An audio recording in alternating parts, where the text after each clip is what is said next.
So imagine for a moment again that there's a star and it's your star. Do you like stars?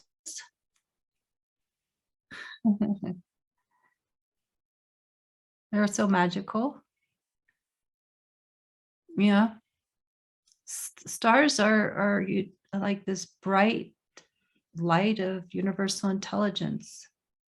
Our sun is a star, bright light of universal warmth and intelligence that is in love with Mother Earth. You know, I believe they have a love affair happening. Mother Earth and the sun. They're in love. When the sun goes, everything here goes, right?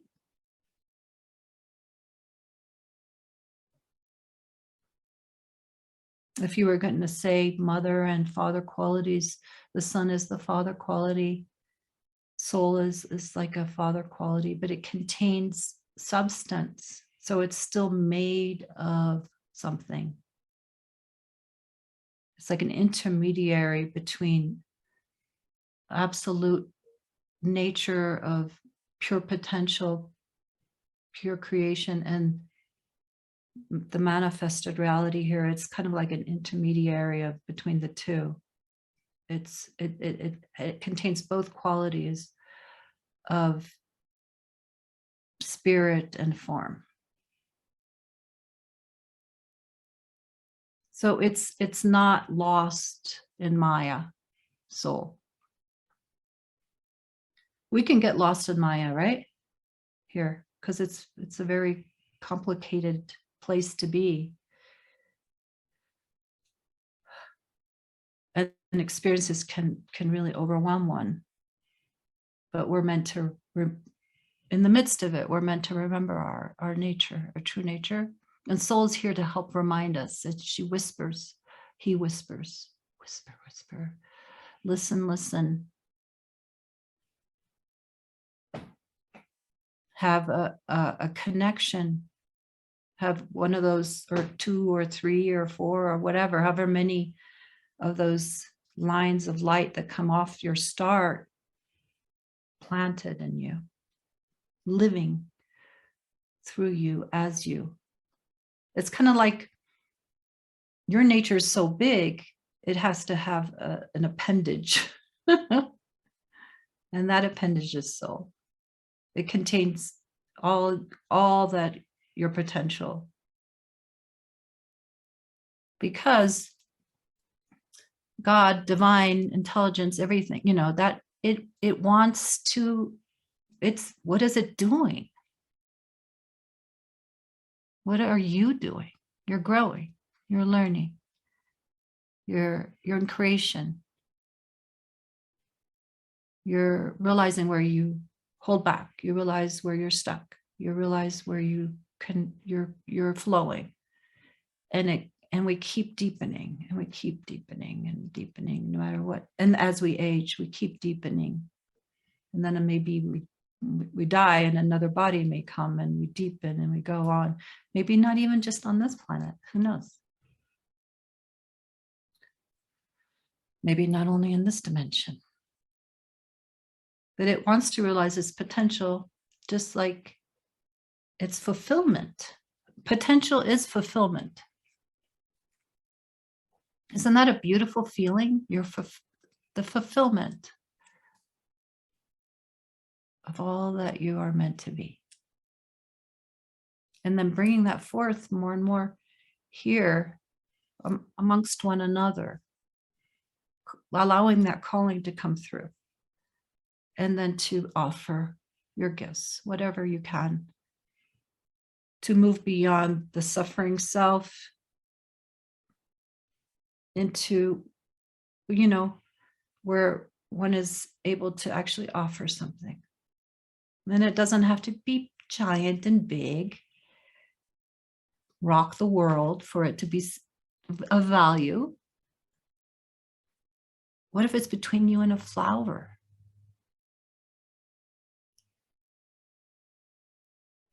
You and your pet doggy, you and your child, you and your partner, you and your friends. you and a boulder, you and a stream, you and a musical instrument, and many things, not just one. You write a book and 5 people read it, 500 people read it, 5,000, 10,000. Does it really matter? No.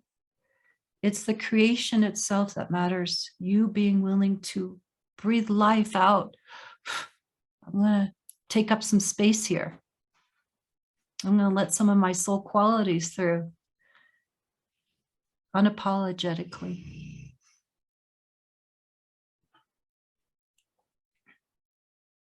Make a stance, take some space and lend a hand when you can.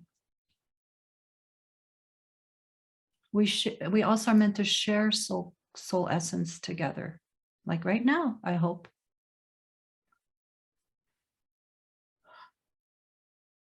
I want to feel you too.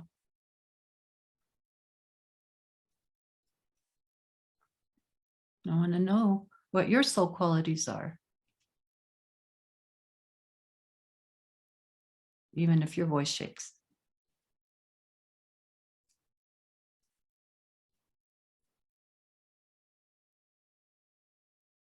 See, soul is your most intimate, beloved dance partner.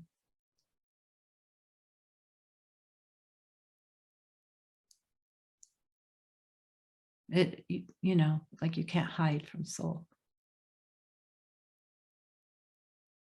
It's so fine-tuned to the growth that is taking place in you, and turns up the volume here, turns it down there. Knows when you need rest. If you were to listen, you have to listen. You have to be in sync, learn how to be in sync. Let yourself be guided. You know how some people do channeling? Well, a lot of it, I think, is soul coming through, the wisdom of soul. I used to, when I was like a teenager, I was like, I'd heard about automatic writing, and so I was like allowing the pen to go and let it speak, and I don't know who's played with that.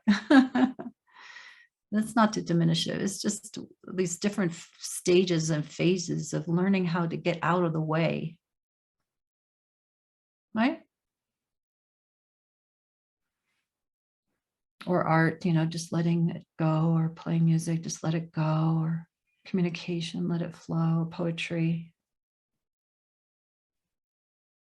In Greece, they call it a muse, that one had a muse. If someone was very creative and really was tapped in, they said they had a really strong muse and they thought of it as a being.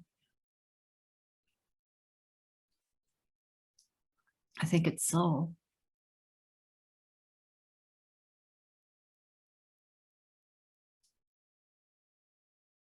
I think my daughter has a strong muse. She's an incredible writer since she was young. She came in with, when you have children, you can see soul qualities and strengths, and so you can also see what they're working on. Yeah. And maybe as a parent, that's one of the things one can help them with, what they're working on. And support what they came in with, and what we came in with. Maybe once we're done, maybe today sometime, you can write down 5 things that you came in with, and be kind to yourself to admit to it.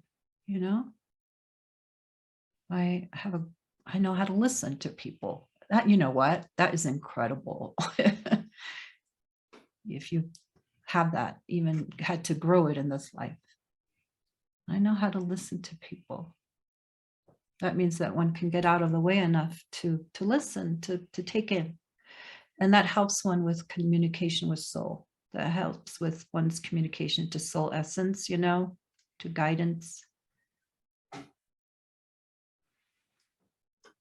I I managed, I don't know why, but I could just sit down, and the first time I meditated.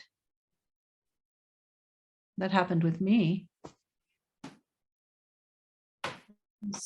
So something that had been worked on in past lives, I'm sure. What am I working on? There's always something that one is working on. Just actually becoming embodied and being here, full, like letting all that knowledge and wisdom become manifest and expressed. That's something I'm learning, how to express. We're always meant to keep growing. And where do we hold back? You know, there's information there. We know that we might be a good writer, but why do we hold back? You know, something like that. It's almost like it's wooing us, this muse of potential, some potential, a good cook, you know, a creative cook,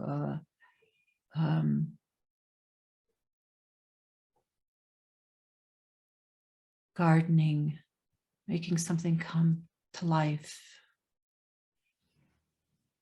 There's a big snore over there. You know, so just sort of,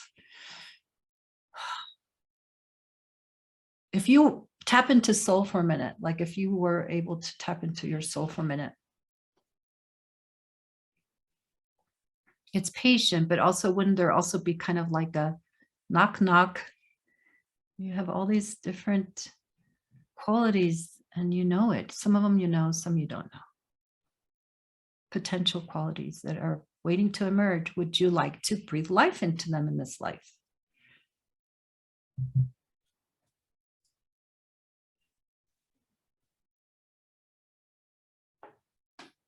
You know, dancing.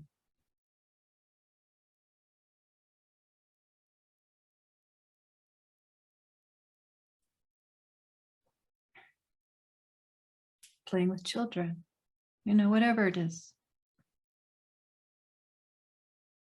Being a big brother, big sister to somebody someday. I mean, we hold back a lot. And I know that everybody here knows that. We share a lot in common. And there's nothing wrong or bad with it. That's the thing about soul. It lives in the timeless. It's connected to time through us, and it uses time to create growth and evolution. Evolution needs time.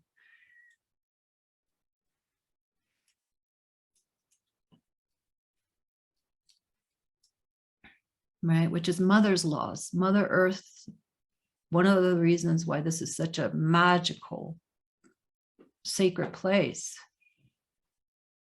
You know, our soul is sacred, by the way. And we overlook the sacred a lot. So we overlook soul. We overlook Mother Earth. That's Earth. You don't have to use Mother if that bothers you. Just Earth. Don't turn her into object. Don't separate yourself from